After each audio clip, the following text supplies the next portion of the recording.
the infant or toddler or whatever has experienced it is like, oh, I have this essential, this like sense of the world, like in a sort of bigger, and it's as John was saying, not of this world, and it feels really, really good. And then there's this wound, and I can't have both. I can't inhabit that or experience that essential quality and bear this wound at the same time. Yeah. And so I have to manage the wound to try to get back to where I was.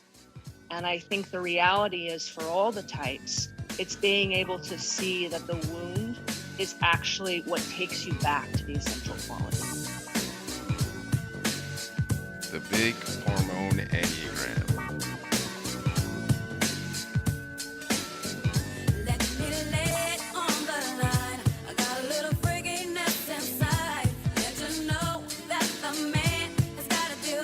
Hi, I'm John Lukovich, sexual self-pres, folded 5 wing, 458 trifix. Hi, I'm David Gray, self-pres sexual 9 with 1, 974 trifix. What up? It's Emeka. I'm an 8 wing 7, sexual self-pres with 854 fixes. Hi, I'm Nancy. I am a self-pres social 3, wing 4, with a 369 trifix. If you like our podcast, guys, make sure you go like and subscribe us on the Apple Podcast app. And if you really like us, you should definitely leave us a review. We're back with Courtney Smith to do more object relationship. We have interrupted our inner lines discussion to talk about other things, because if you're using the Enneagram right, time is not linear. Hey, Emeka. Hey, what's David, up? can you go? Hi, Nancy. Hi. I was going to tell Nancy, I don't know if she got a chance to listen to the recording to get any of the stuff that she missed on 6 No. and 9.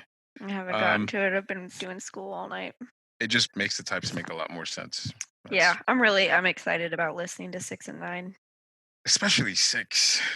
I'll be back in a second. Oh, I can only imagine. Especially 6. Problem children. Yeah, that was the one that threw me for a loop. I'm like, wow. Did it really?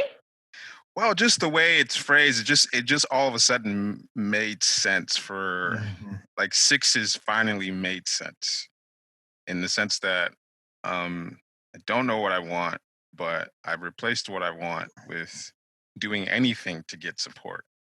And it's like, I would rather hear that than read any description about 6, because I can understand that. I've seen it. I've experienced it. It makes the 6 crazy insanity, whatever, contradictions and all that shit. It all of a sudden makes sense. All of that shit makes sense now. And then you just feel sorry for us. And then we support you. Yeah. Well, it just gives me more intelligent ammunition on how to terrorize my 6s. Which is just what they need. That's exactly what they need. More terror in their life. Deny them the support that they need.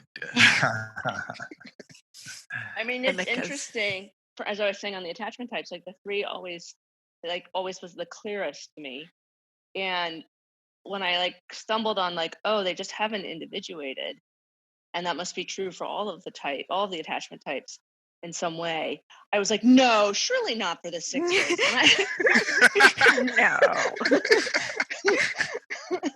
That can't be. It must be something. It must be something different. And I tried all of these different ways to try to ignore that truth. And I was like, I can't do it. I can't deny it. That's the worst part of the Enneagram. Yeah. You can never deny your awful truth. And the thing that really struck me was how unreasonable the hexat types seem. It's such an unreasonable reaction when you're a baby or a child, to just say, no, this is not good enough. Or I'm rejecting it, or I'm completely cutting it off, versus let's see if we can make this work, which is what the attachment types are trying to do. The contrast is really stark. I'm glad to hear the hexad type say that, because that's what I was thinking listening to it. I'm like, that makes no logical sense whatsoever. I think it's probably the wisest thing we could have done. I'm joking. Okay. I don't know how to your respond parents. to this. I'm frustrated with that notion. With the singular thing that keeps you alive, you're angry at it and want to push it away. And then I started also thinking, I think we touched on this there at the end, the implications for wings and the fixes, because this sort of sheds some new light. I mean, we've kind of touched on this with if you have a type is a fix that is a rejection type, and so you're double, and you're a rejection type, like so double rejection, what does that mean? So just like looking at where you're stacked in what direction and looking at what those themes are. So if you have a lot of rejection types, like now this adds like some really clear distinctions on what that means for how your life is oriented. I'm trying to think of your guys' trifixes. Are any of you double rejection types?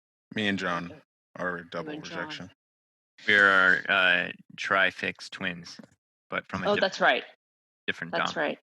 Does it feel disjointed? I mean, reality feels disjointed to me. Like everything feels profoundly disjointed. But I don't know if, from the contrast from somebody with attachment type, then I'm like, I feel like reality is this like vacuous mawing hole that I'm like looking into the mouth of. We did a call. There was the first time me, David, and John were on here because Nancy couldn't make it. David did or had a topic, and that was just to talk about 458. So it was kind of an interesting conversation to try to figure out like how to make some distinctions for. This is way before the trifix calls. Distinctions for what we were like, because then I mean, when you are a type, you think you're normal, so it's kind of sometimes hard to pinpoint like the perspectives that come about from double rejection, double reactive type. But one of the things that I remember from that David pointed out is that it's the over impression that sort of like that amputated sense that there's no way there's any sort of link between myself and anyone else. And so there's an over assumption of separation. And I don't think that word really gets at what's going on. I think this new episode is kind of giving me new vocabulary for what's going on. But it's this, I noticed that a lot of times people over assume that they are connected, related, or involved, relevant. Yeah, just I've noticed that there's an over assumption that there isn't anyone on planet Earth who can really relate to me. And it's like a severing more than a separation. Yeah. Yes. Which is where amputation comes in. Right. And so that word really gets at what I assume reality is for everyone else, including myself. I assume that that's what this thing as a human being is. And even using the word over, that's from your perspective, right? Yes. Your rejection perspective. Yeah. Yes. And so a lot of times when I see attachment types reacting online to anything that people say or when you see them existing, somebody says something and they take it on, like, that this has affected me, or this is an attack on me, and it feels like nothing can affect you unless you like how does that happen so immediately and innately that something enters?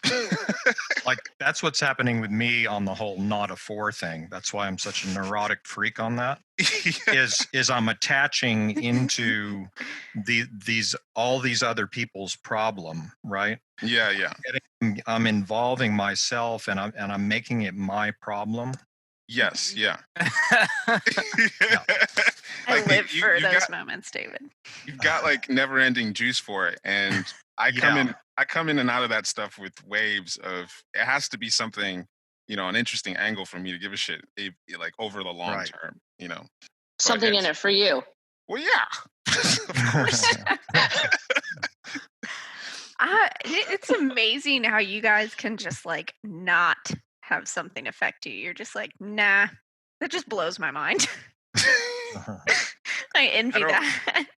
Yeah, I don't understand the opposite. Honestly, it's No, the opposite kind of makes me nauseous in a sense of like on a Well, yeah, visceral. you've made that clear, John. No, they're like on a visceral, like like on the visceral like personality when you feel into another energy, like that Yeah. is something that you're like the nausea is like you're actually rejecting that stance or that quality or whatever, and so like sometimes especially with like Bermuda types, it's so opposite to me that there is this kind of a disorientation that sets in when I like really let myself sort of feel like try to feel into all the energies of the types. And yeah, it just feels like I mean what comes to what comes to me is like, who are you then? Which is That's a great question we ask ourselves every day.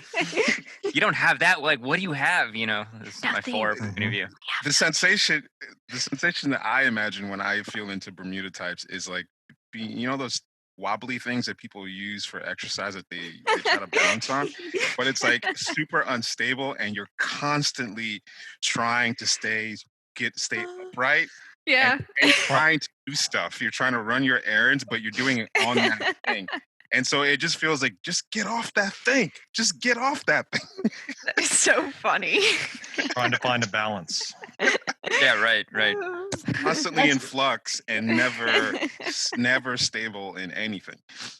That's pretty interesting because John and I have been talking about like thinking about practices that can kind of like supercharge growth, and which is one of the like things I think everyone is aware needs to be added to the system of the Enneagram, right, for it to have meaning and to have actual push. And as a 6, I actually have like a bunch of those surfaces, and I deliberately do a ton of exercising on them as a way to like figure out how to have like, it forces me to create internal stability. Yeah. Instead of relying on the ground, like it's inherently unstable what's below you. Yeah. So figure out how to get it internally. Yeah, that's what it feels like.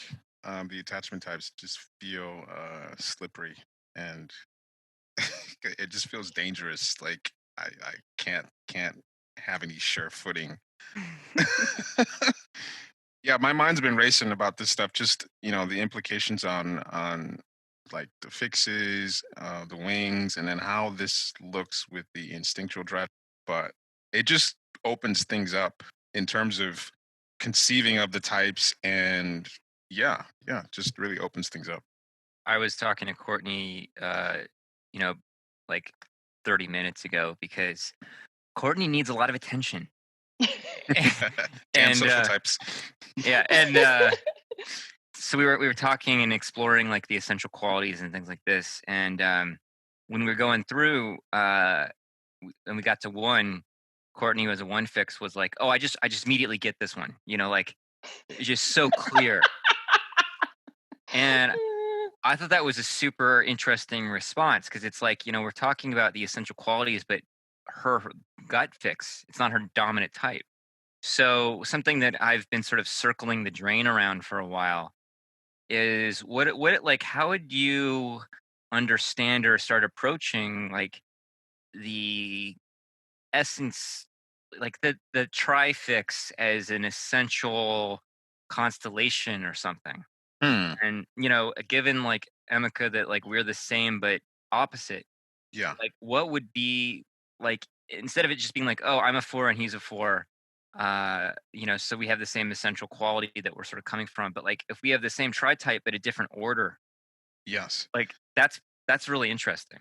Yeah, that's something that I've wanted to explore to see if you could triangulate the essential qualities of the 3 fixes to come up with what does these 3 fixations or essential qualities, can you come up with one word that sums that up, Right. that can illustrate what those 3 fixes together are doing? And then that's something you could actually work with if you could kind of bring it all integrated together. Courtney and I were talking about this too, and I was talking to a couple about this with a couple of folks over time because I'm sort of fleshing it out. But I've been studying like shamanism, like ethnographic, like understanding of shamanism, so that it's not just like a white guy from like some retreat center telling me about it. And one of the tools of the shaman is aesthetic, right? Like whether it's dancing or art making of some kind or music. And generally speaking, like we know from just like the word sensitive and the confusion of 9 and 4 that leads to, how faulty language is for getting at these essential experiences. But aesthetic impressions are probably the closest things that the personality can use as a bridge to engage an essential quality. And so, like I've been, as somebody who's been lucky enough to have gone to like several sacred spots like Egypt and India and a place like this. One of the things I'm struck by, like just in Egypt, for example, is going to different temples, and the different temples have different qualities. And it's not just like, oh, this is a goddess and then this is a whatever god. It's like each temple and each deity is usually like, they're not even, the deities are not even considered as like distinct beings from each other. They all kind of blend. And it's sort of, I wonder then if there is like the way to approach something like trifix essence would be from the point of view of, some kind of aesthetic that you could point to or evoke. Mhm. I mean, that's a lot of Yeah. what comes up in the collages too, that, it's like the aesthetic constellation is like the closest thing that you can get to pointing to essence without occluding it, like because language occludes it. Yes. Yeah. Totally. 100%, because I feel like the interesting thing about the collage exercise is, even though people don't understand how it works, because it's not verbal, you can look at an image and it evokes something in you, and over time people start to develop some sort of language of expressing what they're getting from a set of images. But it's a feeling, it's expressing something. And even when we write up reports, like it doesn't, you're trying to capture something that words can't do justice. And maybe that's the only way that you can get at it, what you're talking about. Yeah, for people listening who don't know what the hell we're saying, go to anygrammar.com. Like it's 2 M's, right?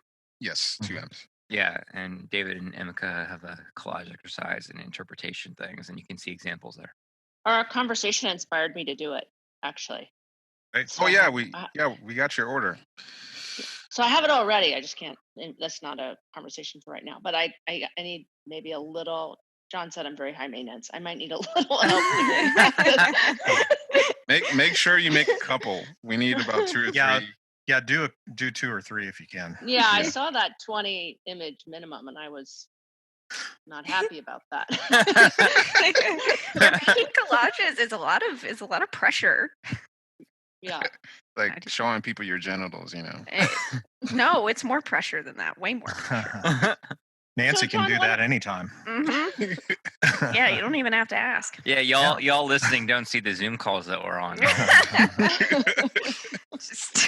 So Right John, one of the things that like where you were talking about, like for me, like so my fix is 631, and just sort of my own experience, like as we were talking about essential qualities, and also the work and the thinking I did about, and the feeling I did about object relations.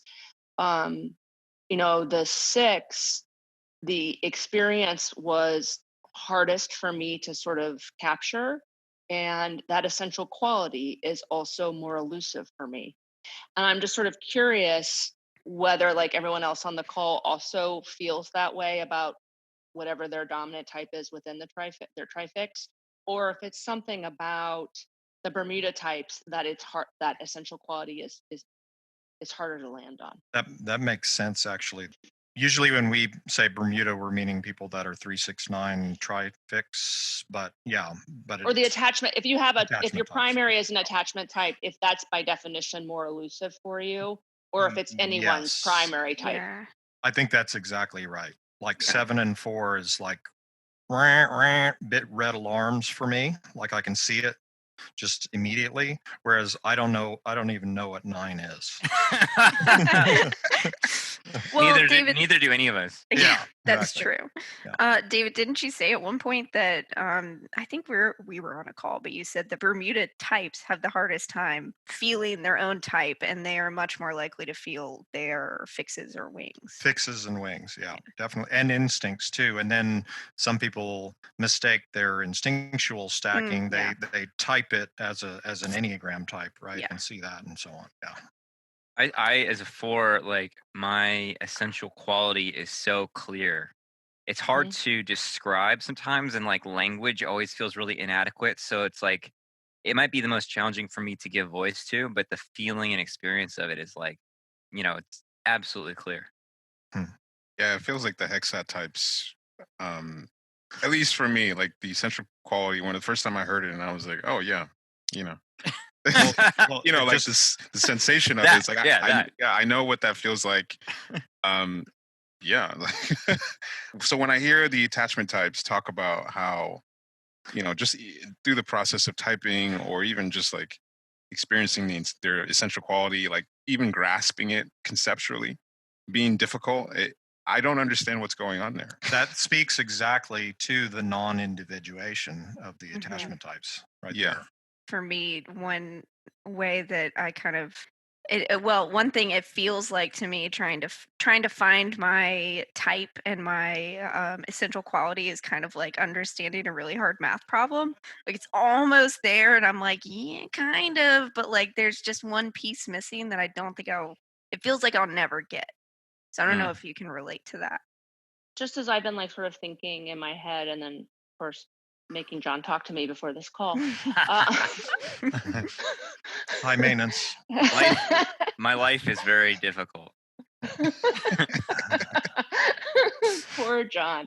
So anyway, like as I've been like sort of reflecting on the different types, like one of the things that I think I was sort of realizing is that the non-attachment types are basically sort of like over relying on their dominant center, and doing it gets kind of distorted because it's being over relied upon. Yeah, that makes But sense. but the attachment types are actually kind of subduing their dominant center. Or I think of it sometimes as an on-off relationship.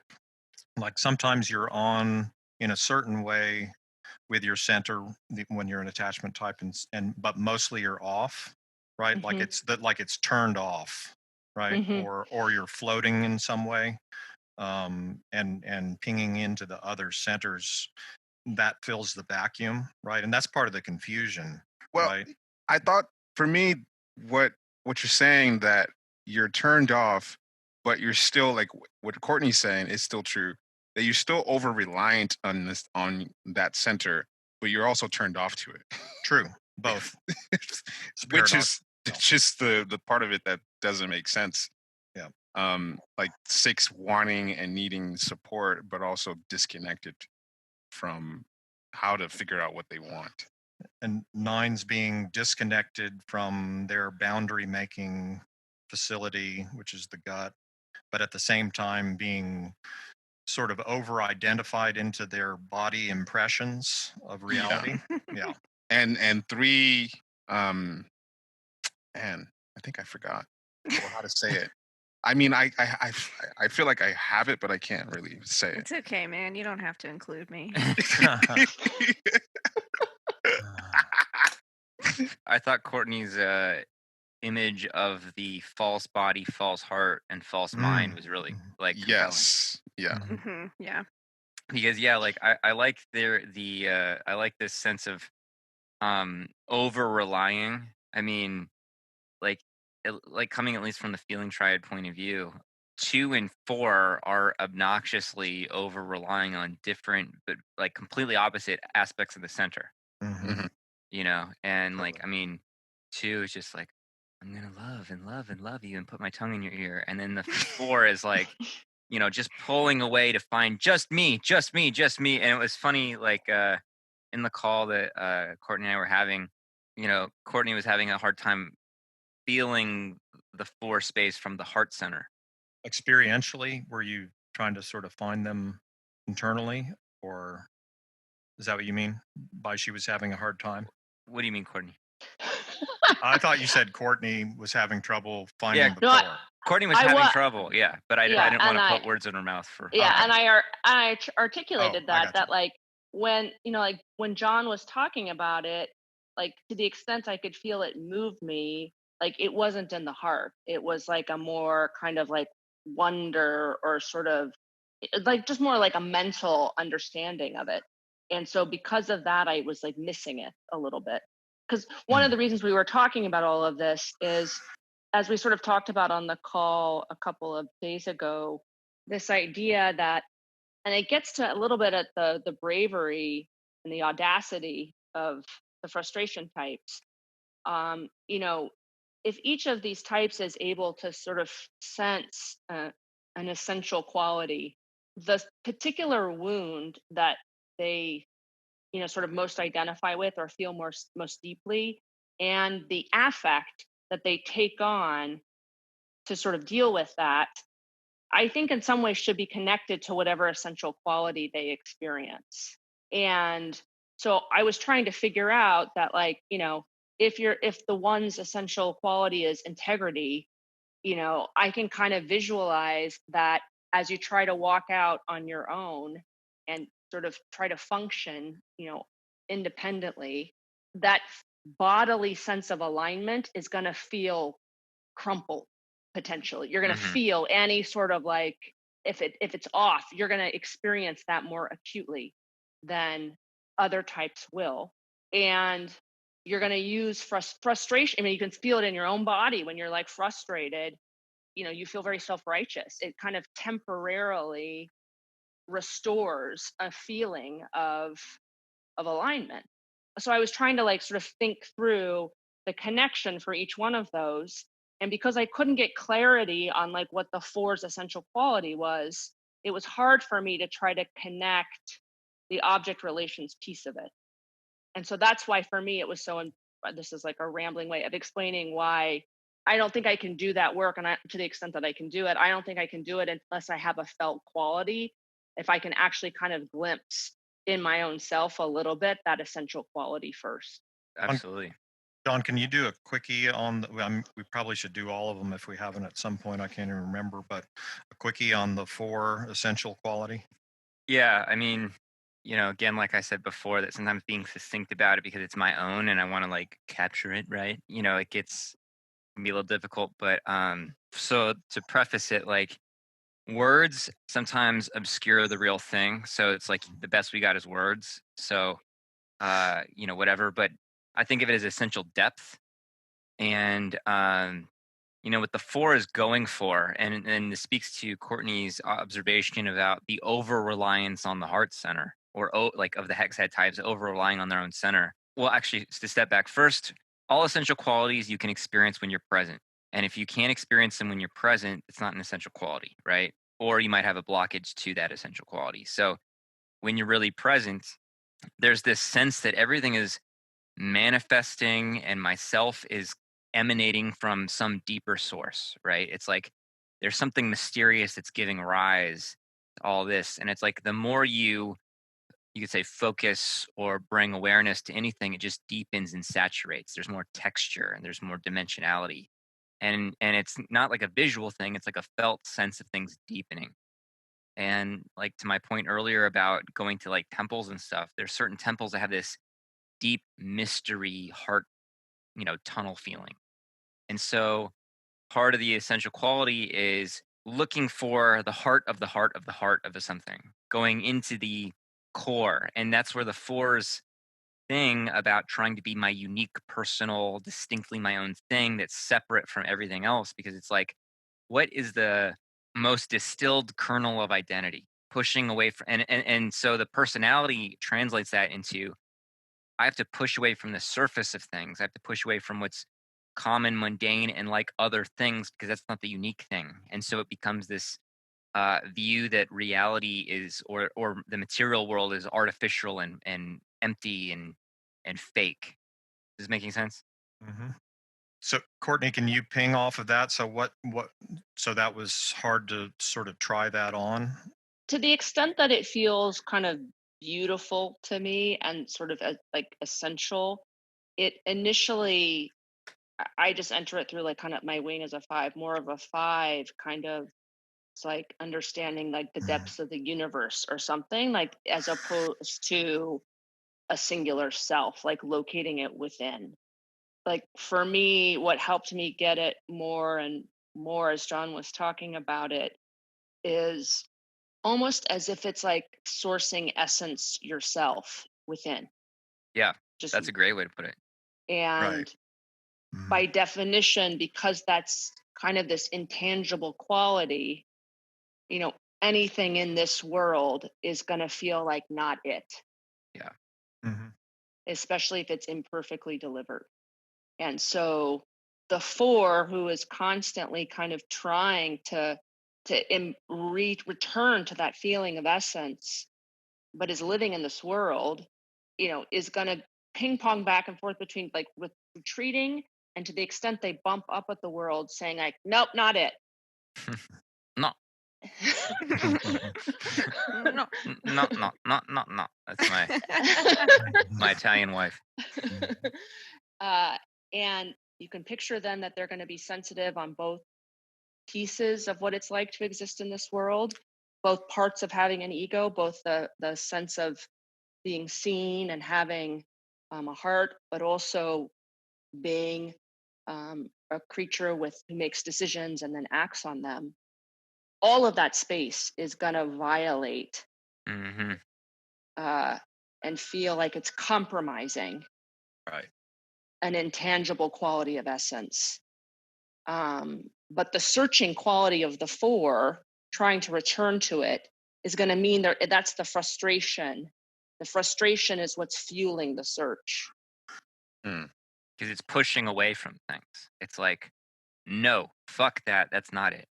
Well, and because it's by definition intangible, the only way you're going to be able to define it actually is by saying what it's not. Exactly. So is the truth then that extreme sort of perfect individuality, you might say, is it there, or is that and that's what it means, that it's an essence quality, is that it actually does exist inside the 4 if you keep digging and digging, or just being present, or is it a lie and a neurosis that is built around? I mean, I don't know if this is going to answer your question, but I think one of the, I mean, we're speaking kind of like in abstract terms, and we're really sort of talking about the like almost what is like a small child's felt of experience, what it's like to live in this world and not really understand it. My understanding of essence is that it's not, to your question, David, Yeah. that it's not like a destination, like it's just something that you're being in. Because I mean, I think that's the first thing you think of when you hear the word like power or depth. It's like, all right, so there's something you can actually get to at some Mhm. point. But it seems like, based on what I've heard anyway, that essence is just like something that you can only momentarily experience. Like it's a state Well, and not a destination. yeah, I mean, you're right. Like part of what makes the type, or what makes a person, the Enneagram, anything, is that we mistake essence and personality. Mhm. And that they exist in a sense in two worlds, right? Like the personality is this mechanism that helps us navigate and negotiate our instinctual well-being. So like the personality and the thing that we take to be ourselves is a self based on what's going to meet my personality needs. So and seeing it in that light, and we can do a whole thing on just that, what that means, but um seeing in that light makes the personality, it shows us how insignificant it is.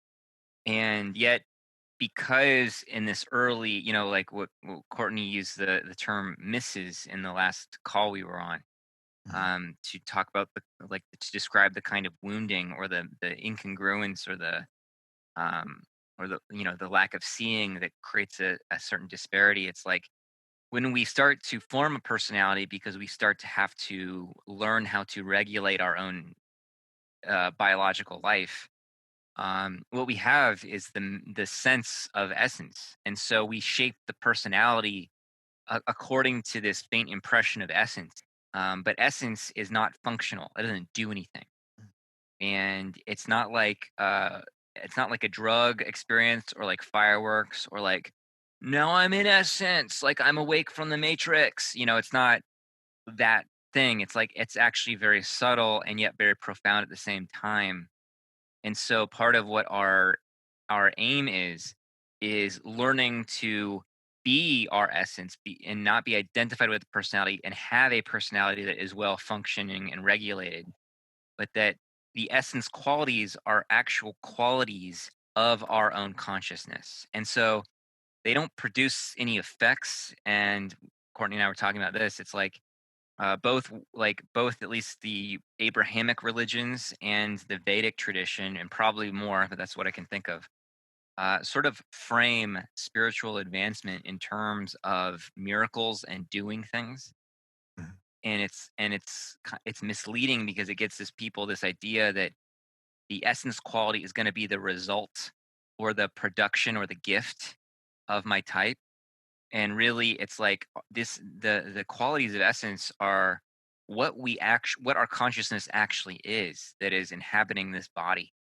And so it's not something that is done or performed, and it's like you really have to have a radical sense of letting go of results and letting go of achievement on profound levels, that the personality gets into like a bargaining mode around. But yeah, essence is the fabric or the substance of our awareness. And one of the tests of how to discern that is, can you contact it when you're present or not? Does that make sense? Mhm. Okay. And I think one of the things about the object relations that we were talking about last time is that the inherent reaction to the wound that all types are experiencing, and then trying to figure out what to do. You know, they're trying to get back to that feeling, that sense, that felt sense, but because they're trying to achieve something, they're trying to achieve it, and they're trying Right. to achieve it through managing somehow, Right. Right. altering their sort of sense of what's really happening here. They by definition actually miss it. Mhm. And that's what's part of what creates the paradox of the personality versus the essence, which is the very things that the personality is trying to do, to return to the sort of its the gifts that being can experience at like sort of a higher level. It actually takes you further away because they're so effortful and Exactly. too Yeah. deliberately effortful. The grasping makes it go away.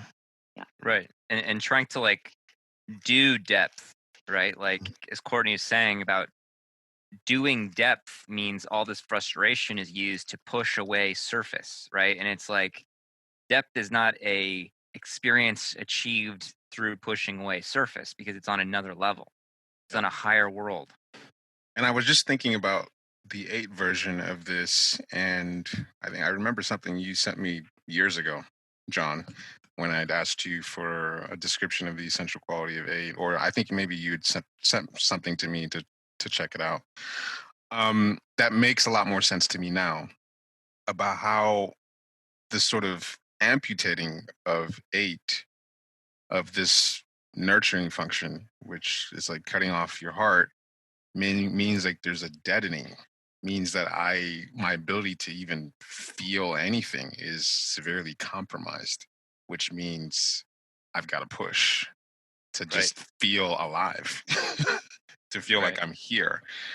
And so when seen in that sort of way, it's like, oh shit, this is like, for me to get back to this sense of the essential quality of power, I have to feel like I have to overcome this amputation Right. of not being able to feel anything. Mhm. By pushing. Yeah. So it really illustrates. I want us to do this sort of, I don't say summary, but it paints a picture of what the structure of each type is up to based on these essential quality object relations wound and how how the structure of the type is trying to navigate that problem for separation. Yeah. And I think the other thing is the way the infant or toddler or whatever has experienced it is like, oh, I have this like sense of the world, like in a sort of bigger, and it's as John was saying, not of this world, and it feels really, really good. And then, this there's this piercing or sharpness or assault, or this wound, and I can't have both. I can't inhabit that or experience that essential quality and bear this wound at the same time. Oh. And so I have to manage the wound to try to get back to where I was. And I think the reality is, for all the types, it's being able to see that the wound is actually what takes you back to the essential quality. Right. And you're talking about the object relations wound? Yes. Right. Can you say more about that with 6, with your type? That's gonna be the hardest one.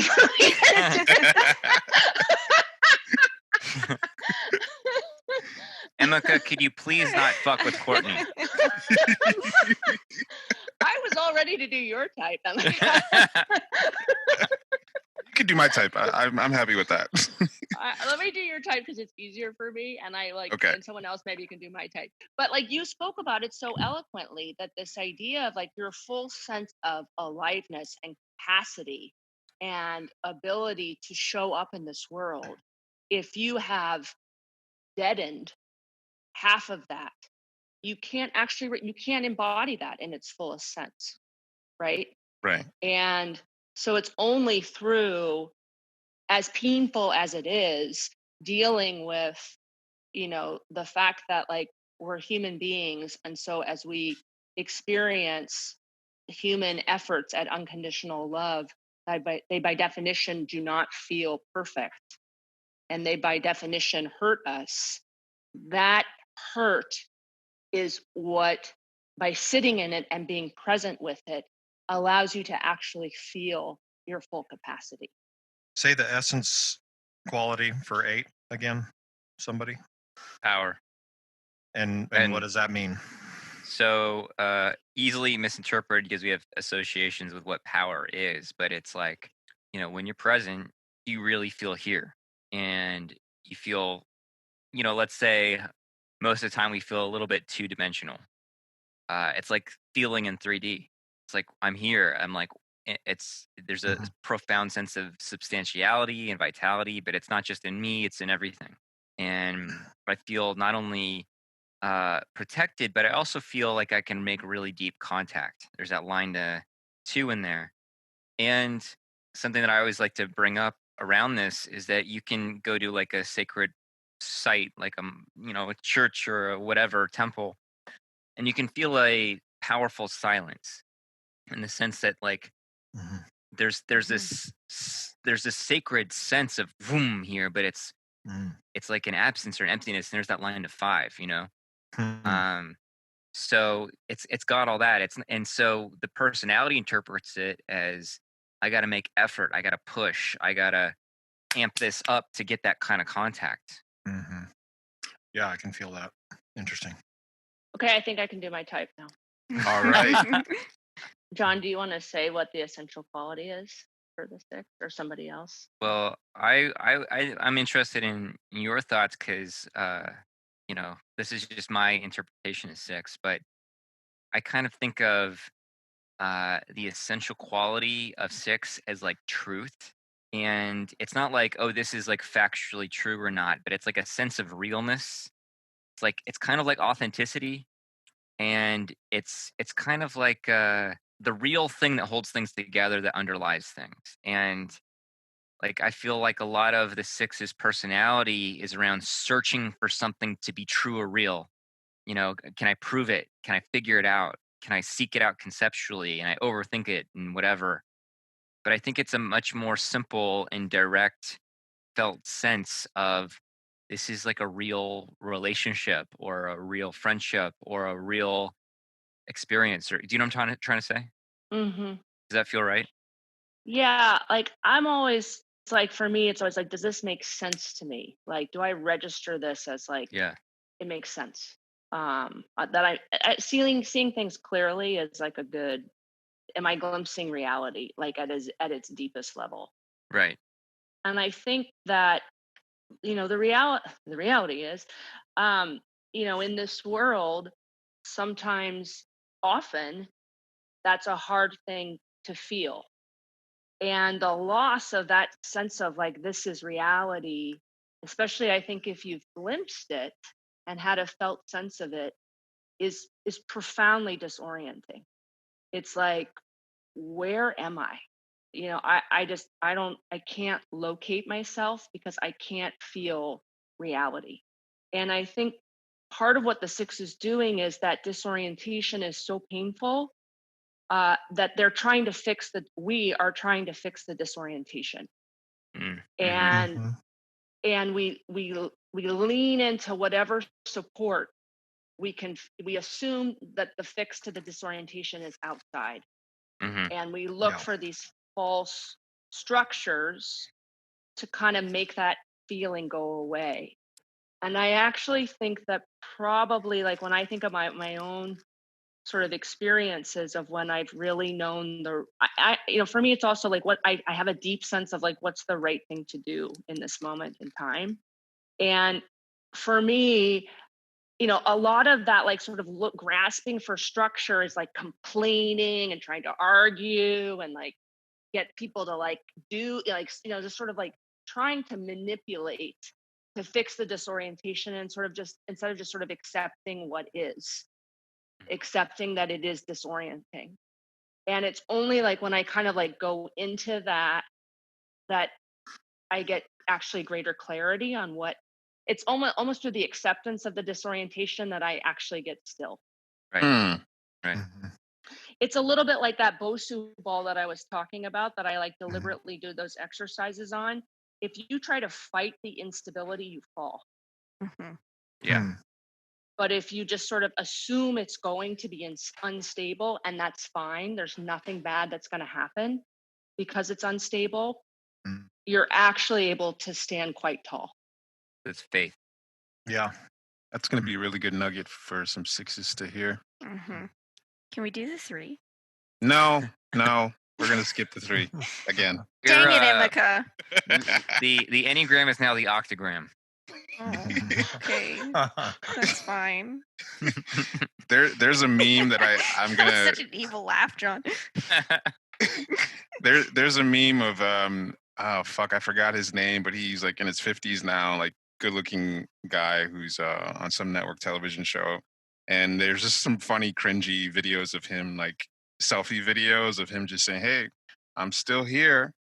I'm working," like just cheesing on himself. And I just thought it would be a great meme to make of threes whenever they experience any setback or they're overlooked.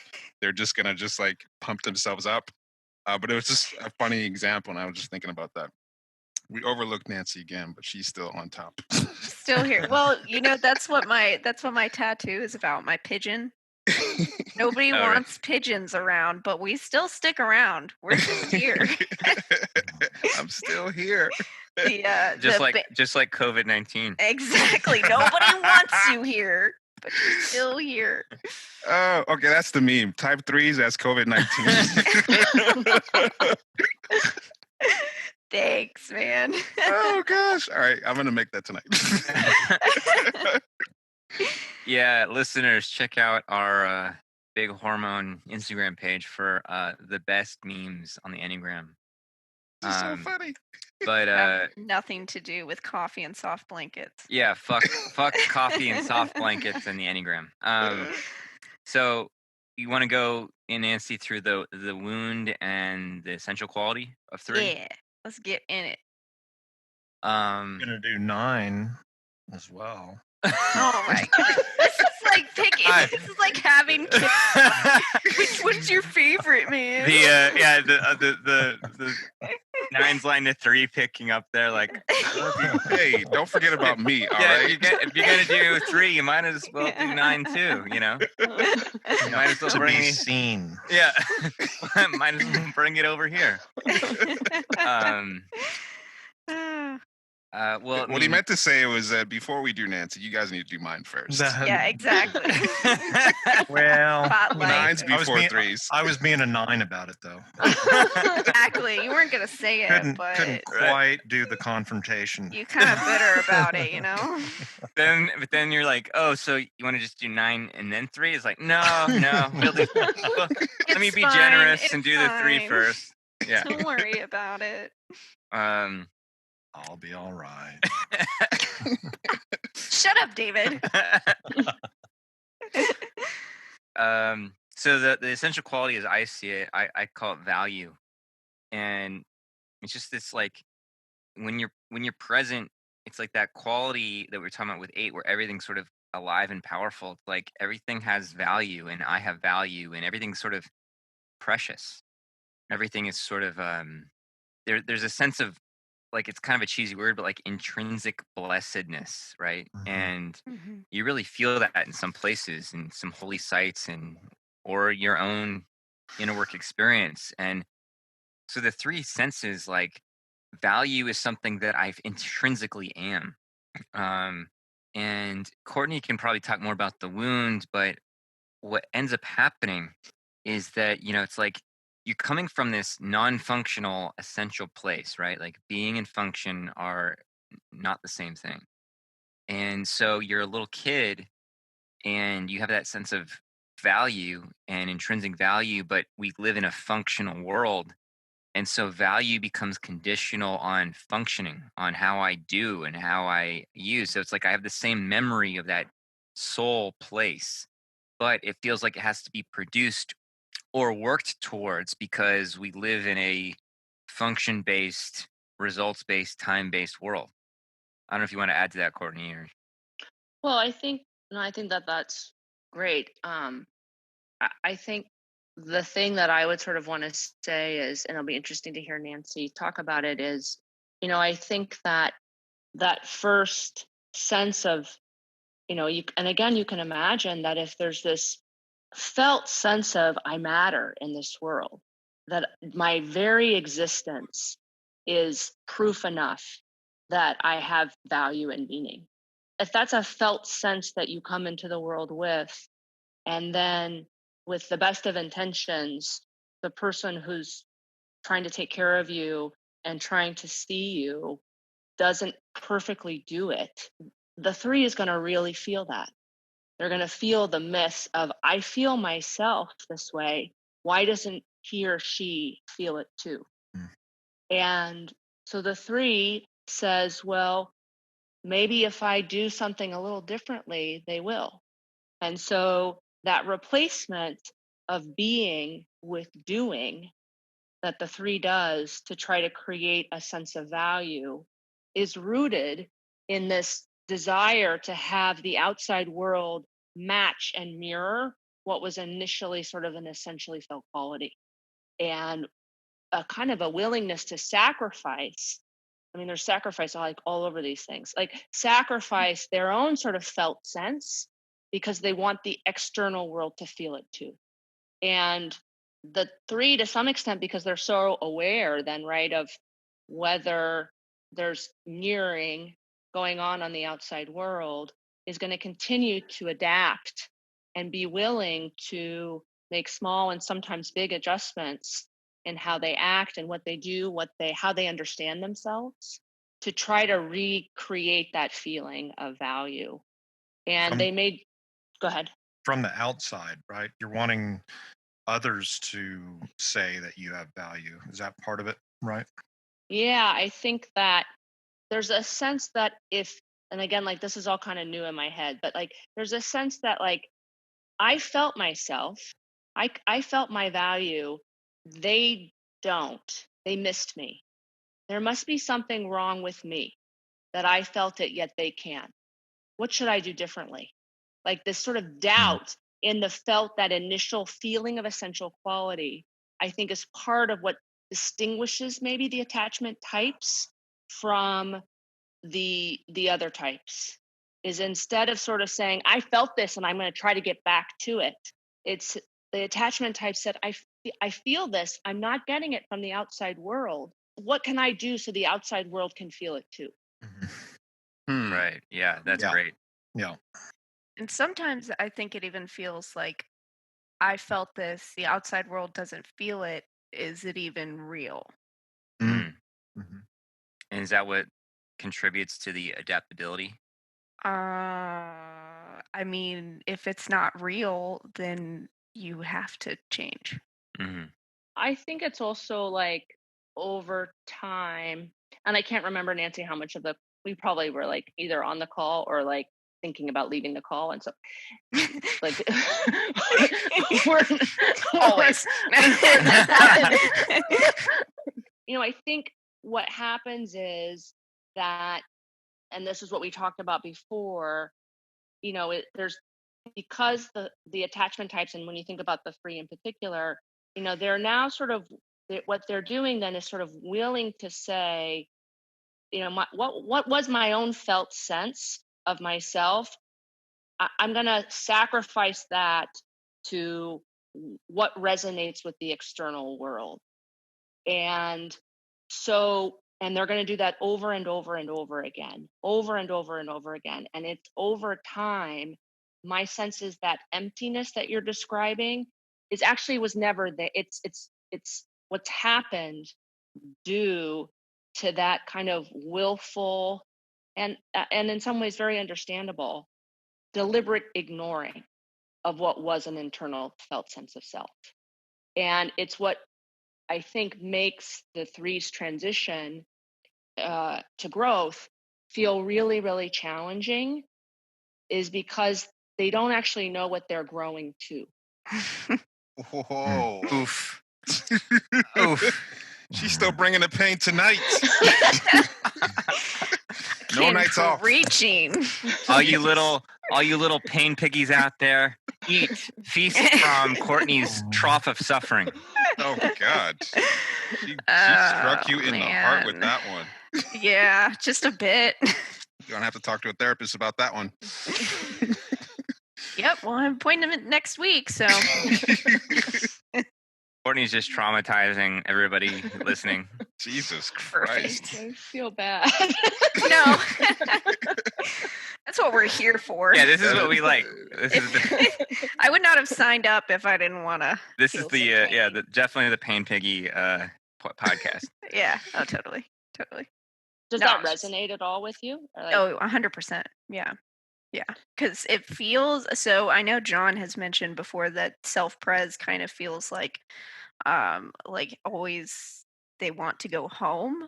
So that mixes with my threeness of not really knowing what that felt sense ever was. So I feel like there's always this sense of like, I want to go home and I don't know where that is or what it is, and I know that that's missing. So that's excellent, because you're tying in the conflation of instinct, personality, and essence, right? So it's like it's not only that we think that if we do our threeness or our fourness, we'll get our essential quality, but it's if we do our dominant instinct in the style of our threeness or our fourness, we'll get our essence quality. Yeah. And so, for the self-pres, it's like this sense, like often essence feels like a sense of home that I'm searching for, or like some sort of foundation or satiation. And, for social, it's like, this sense of my real place, my real belonging, my real contribution. And for sexual, it's like the thing that's going to just annihilate me, right? It's like the ecstasy of Saint Teresa, right? It's like the pinnacle loss of self. Put all that stuff together, and that's really powerful summation of your entire existence, right there. That, and then with the centers and how each center plays out in each type, that's your map. Mhm. Like one of the things about the Enneagram is that it's like that I have sort of been a in the back of my head project or something that or vision or something is that the like that there's so many techniques that are used to sort of be a spiritual path or a substitute for a spiritual path. And I'm not saying the Enneagram is a spiritual path, but it's at least it's a map. Yes. Like it's not just here's your type and then now do something else. It's like it shows you the pathway to applying techniques to have not just like some grab bag of inner work techniques, but that there is an actual like path and method that can be applied so that you are actually whether or not you're like actually growing in any linear sense, it's not as important as it is to sort of really start to see into what does actual development actually mean? Like what does an actual work on being mean, not just a work on personality? And I think to like bring it back to the three, like all of these types are like a dog chasing its tail, right? Where like Mhm. you know what's happened, like so now we're doing a lot to try to get a sense of, a felt sense of our heart. And it, it's not working because by definition, a felt sense of heart is the fact that there's doing mixed up in it in the first place has already set us off on the wrong track. And really, like, and I think this is what, like, when threes like actually do sort of like and we talked about this before, like grow, like they're so powerful, and there's like a big change, is because what they've been ignoring is actually like a very powerful, like that's their dominant center. So it's actually like it's a very sensitive instrument that they've been ignoring for a long time. And they've been ignoring it so that they can keep trying this, this sort of jumping through hoops thing that they've got going on. And once or we wake up and start allowing that instrument to kind of be part of normal existence, the doing actually in of itself actually becomes more fulfilling, Right. because now you've brought a felt sense of your own heart, like that's come through just sort of being in your own self. And now there's actually true reward, um, from being in this world. Right. And it's being and functioning together. And I mean, such an image I always use when I teach about that is like Christ on the donkey riding into Jerusalem on Palm Sunday. It's like if you aren't familiar with that image, it's like literally Christ riding a donkey into the holy city 7 days before he gets executed by the cops. But he's the idea is that to get into the holy city, which is the metaphor for being what we are, it requires essence, which is Christ riding the donkey, which is the animal. It's that relationship of the to be human is to have both essence and personality functioning and coordinating together. And our mistake is that we conceptualize or impose the wrong view of how those two things fit together. The donkey's partly maybe representative of the instinctual self, also maybe. Yeah, the body, the instinctual self, like just the human creature as an animal organism. And like the idea is it's not that we do like X, Y, or Z that might make us any different from some other kind of organism, but it's our capacity or what can make us special. And I'm not saying animals, whatever, like, but just but the thing that makes a human being fulfillment is that you can bring this biology into intimate cooperation with consciousness. Nancy, like, I don't know if because you probably have experienced this, I mean, as a three, and maybe, I mean, like, if there's an equivalent of that, like, Bosu ball kind of image for you. I get it most clearly, like, when I'm taking care of my children. And like 80% of the time, like when I'm changing their diaper or whatever, like this was like a long time ago, they're older now, but like 80% of the time, just like changing their diaper and like ready to like check out and move on to the other thing. But there are like moments where like there's this feeling of like there is nothing else in the world that I should be doing right now. Like this is it. and like pay attention to like this moment where I'm taking care of this kid right now, because there's nothing else matters. And this is, like if I died after that moment, like it would be okay. I get that sometimes with my dog. How so? It's usually like when we're doing something that makes him really happy. So we're like outside hiking and it's just me and him. And he does this, he's so cute. He does this thing where he like, when we're hiking, he like runs ahead of me and like checks stuff out and then runs back to me to like report. And like it's when he's running back to me and has this face of like, oh my god, I love you. And it's just, it's the cutest thing. And sometimes it'll like slow-mo for a second where I'm like, oh my gosh, this dog loves me so much. And like he is like my entire world. And anybody that knows me knows that just like my dog is like my child. So that's when that happens. It's rare nowadays, but it's nice. We've got a hard cutoff here in 15 minutes, and I think Type 9 is going to take 15 minutes, so we better start. David's like, hurry the fuck up. Oh, man, bitches. thanks for the reminder. I was really worried we weren't going to get to 9. Yeah, wow, I was going to forget about it. Nancy, tell me more about your dog. Well, he's definitely more important than David. So. Sometimes we got to like starve these 9s of all their narcissistic supplies. I thought I was your dog. Definitely not, man. Oh, okay. I mean, Gurdjieff, before we get to 9, Gurdjieff said, that like real love is so monumentally difficult for human beings that, he suggested practice love on animals, because for most people, like in their whole lives, they'll never really get to loving human being. And that it's such a clear path to genuine love. So like I could sense a little sheepishness in your voice about your dog, but I mean, that's a channel to like a genuine selfless love that rarely is felt between human beings. Yeah, no, to be honest, I can't talk about him to the extent that I like feel for him, because I would burst into tears and I just don't want to. But I got him before I started dating my boyfriend, and I say all the time, like, he was what taught me how to love my boyfriend. Yeah. Damn. Does this mean I gotta get a pet? Yeah, you do have to get a pet. Yeah, this is your problem, Emeka. Oh god. There you go.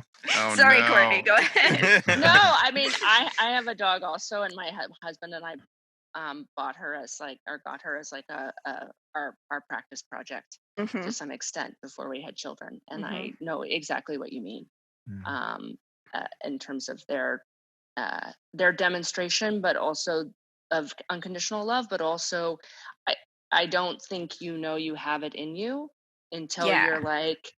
Exactly. Like taking a dog out at like 4:00 in the morning, it's like raining, you're like picking up their shit and you're like, I am happy to do this. Yeah. You don't realize that you're willing to give so much up. Yeah. Yeah. But I think it's interesting also and what's amazing about it is you cannot conceive of it until you have the dog or the child. Yeah. It's impossible to sort of explain the feeling. It's like this.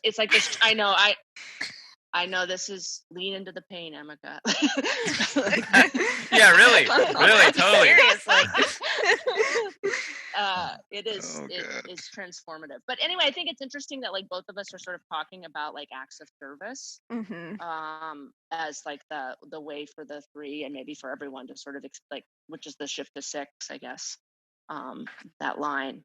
I feel visible, like I can noticeably uncomfortable. Hear your upper lip curling. I can hear it. Oh god, yeah, that's uncomfortable. That's yeah. Well, thought. we should move into the place of comfort. Then. Yeah, I should probably get a pet, but.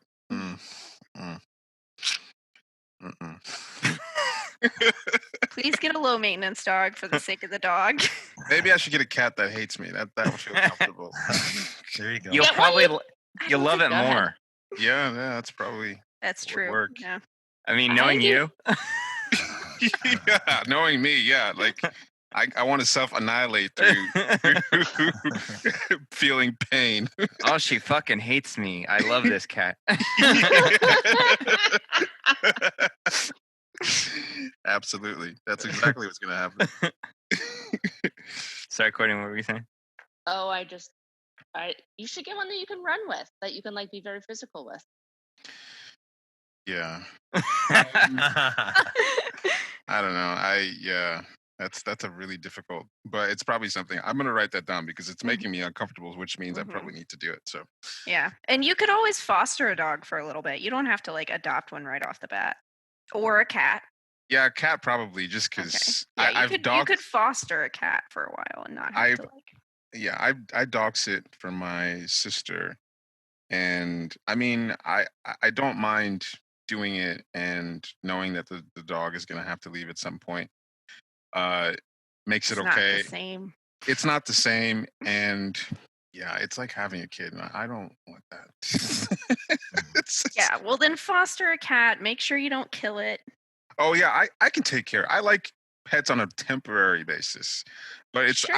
I just know what happens because I know there's a switch that turns on once I take ownership of something.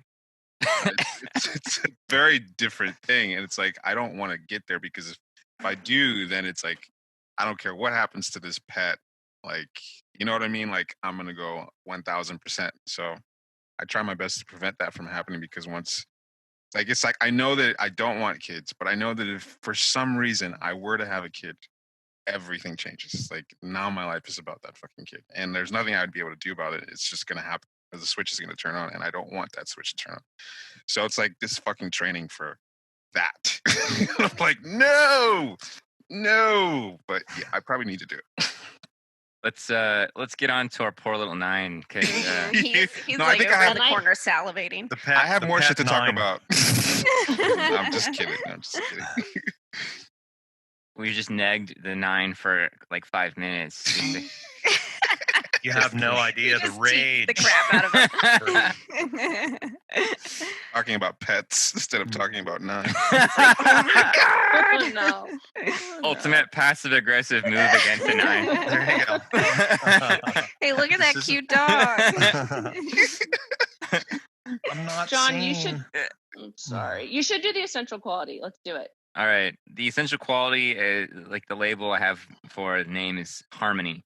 And it's like, so if we start with 8, because I think 8 is so clear, it's like 8 is this vital, I'm really here, you're really here, everything's really here. And we're just like, there's just this sense of potency. But then harmony it's like the view of every potent thing sounding its note, right? Like all that, like I'm really here and you're really here. It's like the whole thing becomes an orchestration.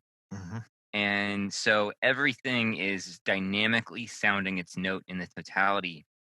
And what happens is, like, if you're I don't know, listening to some kind of piece of music and some instrument comes in and it obscures like the background music for a second, and you try to switch your attention to the background music, you kind of throw yourself off of the sound. And so it's like with 9, they want that focus on everything sounding its note, but they want it to such an extent that they will delete parts of themselves in a sense to maintain the symphony, to maintain the music, right? It's like if I'm really present with all the different emotions and reactions and feelings and anger and agitation, that it's going to obscure or cloud over that sense of harmony. And so that's one of the reasons I think of sloth, the passion of the 9, as self-fragmentation. Like not all of me can be on the same page. And that accounts for a lot of the foggy sort of shifting thinking sometimes that 9s can get into, because it's like we can't all be on the same page. My heart and my thoughts and my body can't all be on the same page. And so when the personality takes over and I lose sense of that essential harmony, the personality starts to view harmony as a lack of friction. Trying to create harmony by like omitting parts of oneself. And it's like trying to keep the wholeness going but by numbing other parts of oneself or things in the environment that seem to be disruptive to that sense of harmony. So in a sense, you are cutting yourself off from the actual essential harmony by doing that. You're trying to take away disagreement. Right. Yeah. It seems from the personality level threatening to the whole, even though these disagreements, so to speak, are part of the whole. They're part of the symphony. They're part of the symphony, and for nines too, it's like, in a sense, they're listening to every part of the music so much that in a way that they like kind of overwhelm themselves if they're not really grounded. So it's like, you start, you're open to the whole, and you're trying to be reverent to the whole in a way that you start to kind of fall over because you're just unconsciously absorbing everything to the point where you start to get mixed up in yourself. Does that sound right? Mm-hmm. Is there more you can say about painting the picture of what it is just in the pure essence space? I mean, I know you did some there, but is there further you can go with that? I mean, it's really that everything is whole and complete, but it's whole and complete in a way that's not lacking distinction or discord or different facets. Like the personality mistakes wholeness for a lack of distinction, but essential wholeness is that everything is whole and distinct at the same time. And so it's really like when we joke about philosopher of the universe and all that stuff like that, it's like the nine really does intuit the sense that I am simply an organ in the larger body of the universe.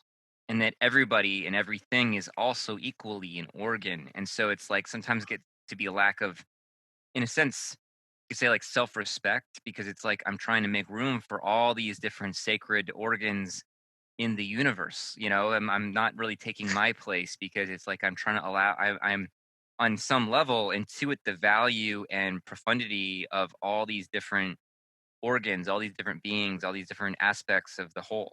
Does that make sense? Yeah.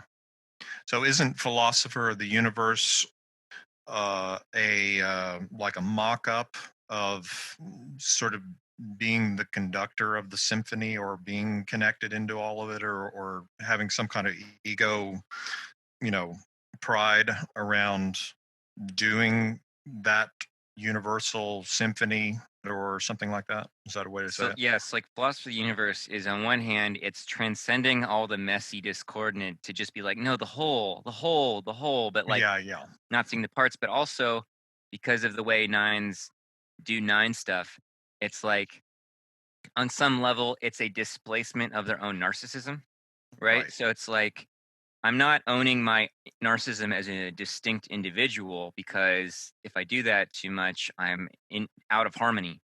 But by not owning it, it becomes kind of a shadow projection where sometimes like nines can literally identify on some level with like God, right?